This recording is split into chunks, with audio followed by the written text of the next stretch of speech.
السلام علیکم۔ ہماری یہ کائنات اتنی بڑی ہے کہ اس کی وسعتوں کا اندازہ لگانا کسی انسان کے بس کی بات نہیں۔ اس میں بے شمار سیارے اور ستارے اور اربوں خربوں کی تعداد سے بھی زیادہ گلیکسیز موجود ہیں۔ لیکن سوال یہ ہے کہ کیا یہ کائنات ہمیشہ سے ہے اور خود بخود ہے، یعنی یہ کوئی اتفاق ہے، یا اس کا کوئی پیدا کرنے والا ہے جس نے اسے پیدا کیا اور اسے عدم سے وجود دیا؟ اور اگر یہ کائنات پیدا کی گئی ہے تو اس کی ابتدا کیسے ہوئی؟ اس کائنات میں سب سے پہلے کیا چیز پیدا کی گئی؟ اور اس کائنات کو پیدا کرنے والا یعنی خدا اس کو پیدا کرنے سے پہلے کہاں تھا؟ تو آج کی اس ویڈیو میں ہم جانیں گے ان سوالوں کے جوابات۔ ایک وقت ایسا بھی تھا کہ جب اس کائنات اور اس یونیورس کا کوئی وجود نہ تھا۔ ہماری یہ زمین و آسمان، یہ سورج، چاند، ستارے، زمان و مکان، جنات و فرشتے، حتیٰ کہ عرش اور کرسی بھی نہ تھے۔ صرف ایک ذات موجود تھی جو ہمیشہ سے ہے اور ہمیشہ رہے گی، اور اس ذات نے اپنی قدرت سے ہر چیز کو پیدا کیا اور ہر چیز کو عدم سے وجود بخشا۔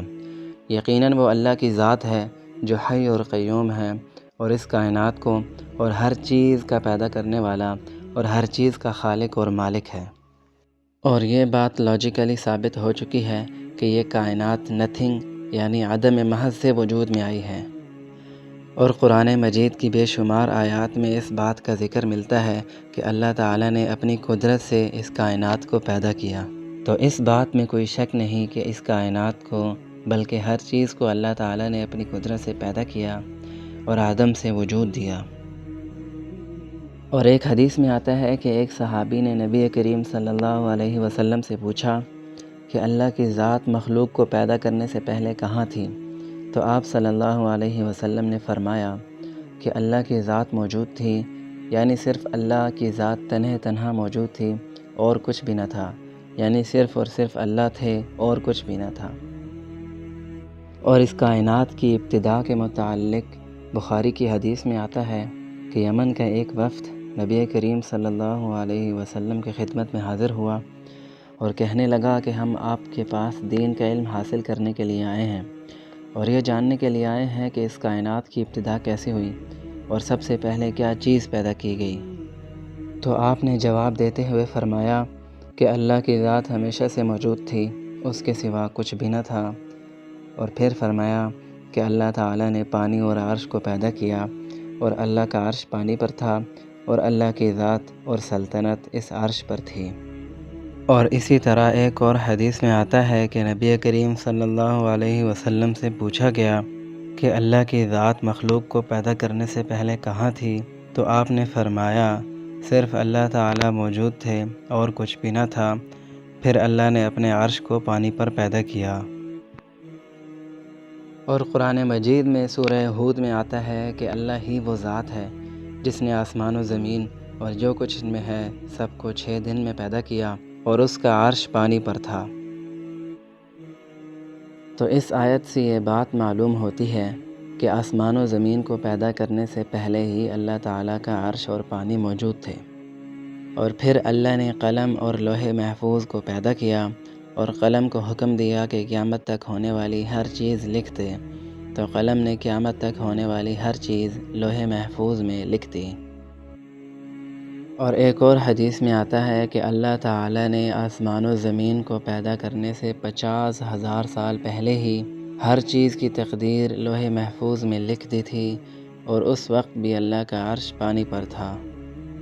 تو قرآن کی آیات اور ان حدیث سے یہ بات واضح ہوتی ہے کہ اللہ تعالیٰ نے جس مخلوق کو سب سے پہلے پیدا کیا وہ اللہ کا عرش اور وہ پانی تھا جس پر اللہ کا عرش موجود تھا، اور پھر اللہ اس عرش پر مستوی ہوئے اور پھر قلم اور لوح محفوظ کو پیدا کیا اور قلم کو حکم دیا کہ تقدیر لکھ دو، تو اس نے تقدیر لوح محفوظ میں لکھ دی، اور اس تقدیر لکھنے کے 50,000 سال بعد آسمان و زمین کو پیدا کیا گیا۔ تو اللہ کا عرش اور پانی ہی وہ مخلوق ہے جس کو اس کائنات میں سب سے پہلے وجود حاصل ہوا۔ اور اللہ کا عرش اتنا بڑا ہے کہ ساتوں آسمان و زمین، حتیٰ کہ اللہ کی کرسی بھی اس کے مقابلے میں ریت کے ذرے کے برابر ہے۔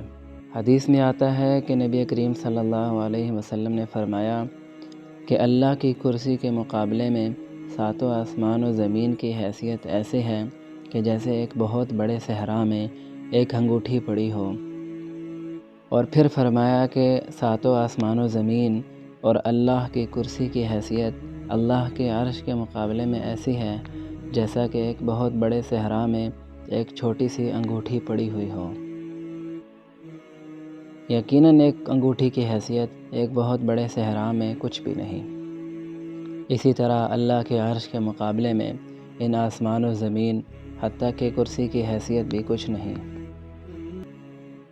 اللہ کی ذات آسمان و زمین کو پیدا کرنے سے پہلے بھی اپنے عرش پر موجود تھی اور آج بھی اسی عرش پر موجود ہے۔